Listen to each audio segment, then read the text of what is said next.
All right, so when you retire or quit your crappy old job, these three things are going to happen, and they're going to take you by surprise. The first one is that they're going to challenge you. These will be your colleagues. Your colleagues are going to say, "What? What? You're only 58, Brenda. You can't do that. What about healthcare? You can't afford it. Don't you know you need $8,000 million? What? And you're going to say, of course, like, how do you know what I need? How do you know what I need? Well, because my financial advisor. So maybe you need to revisit who your financial advisor is there, guy, because what kind of models is he using? What kind of spending projections is he using? Because at the end of the day, if his model is wrong, which most likely it would be, and you're continuing at your crappy old job, getting heavier and heavier by the moment, that might be a model that's suspect, because you might not be around long enough to enjoy your retirement first and foremost. What about healthcare? Well, that's an issue, 100%. There are options, though, for healthcare. What about long-term care? Is working an extra 3 to 5 years going to mitigate long-term care? No. In fact, if anything, it definitely will probably mitigate it, simply because it'll put me in the ground sooner. I won't need long-term care. But at the end of the day, working isn't going to solve the long-term care issue. It's just not. Well, you have more money reserved. All right, so if we're literally going to say long-term care is like, the naysayers will say $200,000 a year, you're going to need a hell of a lot of money to cover that $200,000 a year. So you might as well work until you're 80. If that makes sense. So all these naysayers, they're going to be out there. And the reason they're out there is because they're jealous. They're saying, I can't believe it. And you're going to say, all right, well, I'm willing to take the chance. All right. Just remember, whenever you go against the majority, inherently they turn their guns and their ire on you. Because you're the majority. The reason they're the majority is because that's what everybody else is doing. You know what I'm saying? It's all the cool kids. Which is the whole thing with the masks. If people just would have stood up, people would not put them on. But because everyone else put them on, people put them on. It's actually frustrating. But it's the nature of human nature, man. We know this. All right, so they're going to mock you, they're going to laugh at you, they're going to ridicule you, they're going to criticize you, and they're going to call you stupid. Just be prepared for those fireballs sent at you. Part two, mostly among management, they're going to ignore you. Let's just say someone near and dear to my heart, a couple of her friends just quit their crappy old jobs to go into other firms which are going to pay significantly more and give better work conditions. And after years and years of basically hard labor, and I don't mean hard labor breaking backs, but I mean hard labor doing paperwork,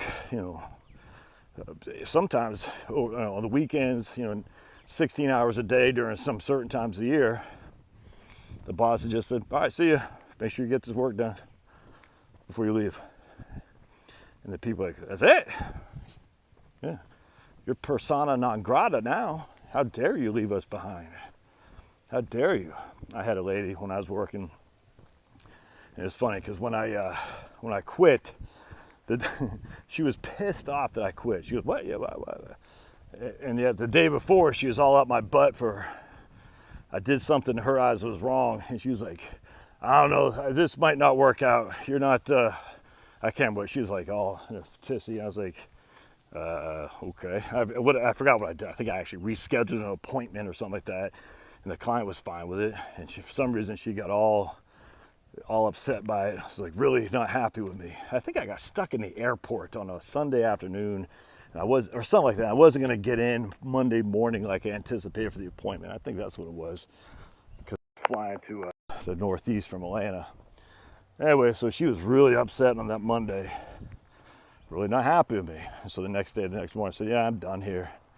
I told her, and she was upset by that. I was like, I can't win for losing. At one point, you're thinking about it basically putting me on a probationary status. Now that I tell you I'm leaving, you're all mad by that. What the hell is this going about? Anyway, it's kind of funny. But most bosses just like, whatever, see ya. How dare you leave us behind? And you're gonna be like stunned. You're like, I mean, of all the time and energy I gave to this company, and this is it. They don't care. I was talking to a guy the other day, or he emailed me, I think. He's like, yeah, man, I thought I was in a pretty secure job. You know what I'm saying? Until one day it was no longer secure, and I'm on the freaking food line at that point. He goes, I couldn't believe it. They just said, hey, we don't need your services anymore. And he goes, well, I thought we're like close-knit community here. Well, we're close-knit while the money's coming in. The money goes out the door. And we're still close-knit for the people who remain. But you ain't remaining, baby, so get on out. He said, yeah, that was a lesson right there, because I thought they actually cared. They don't. I actually had a number of people, older guys, 55 plus, white guys quit in various companies. And right now they're like, dude, what do we got to do to get you to stay here? One guy said they give him a 50% pay increase. He's like, well, if you could afford that, you should have done that before I quit. Another guy from West Virginia just literally emailed me yesterday saying he just quit. And his boss like, what can I get you to do to stay? He's like, nah, I'm out. No ill will, but he's like, it's time for me to fly. I gotta set myself free. Look at that. I'm sailing the seas of cheese at a noon on a Tuesday afternoon. You could be doing the same thing if you work for yourself. Now, just because you work for yourself doesn't mean you don't have obligations, trust me. Problem of working for yourself is the ebb and flows of the economy. The busyness comes and goes, man. It's frightening, which is why you gotta make sure you have savings. My wife's gotta cut this up. Called me moppy. I'm gonna shave. I was thinking about growing a beard. I don't like beards, dude. It's itchy. And once it gets kind of long, I don't think it looks that good. Of course, I'd have a white, I'd look like Santa Claus. My beard would come out white, and people would start thinking I'm smart now because I have a white beard. Like, damn, you're a man of the world with your white beard. I said, yeah, I should have a ponytail. Ooh, that's what I should do. Have a white beard and a ponytail. People are like, damn, dude, you're worldly. You must know a lot. Short hair, Harper Wheeler's tank top.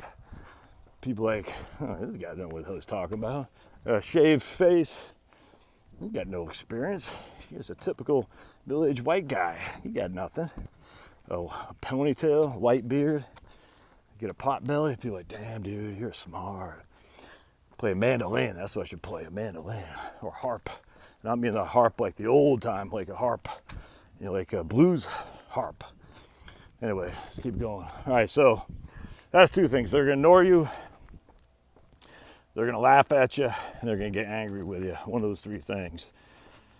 And then when you leave, what's gonna happen is you have people reaching out to you that will see how it shakes out for you and want to follow your tracks.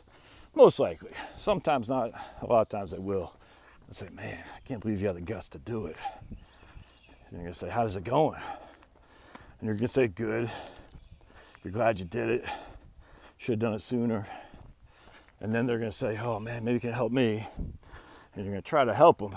But the problem is they're not going to leave. They're just not. Most people are stuck on stupid.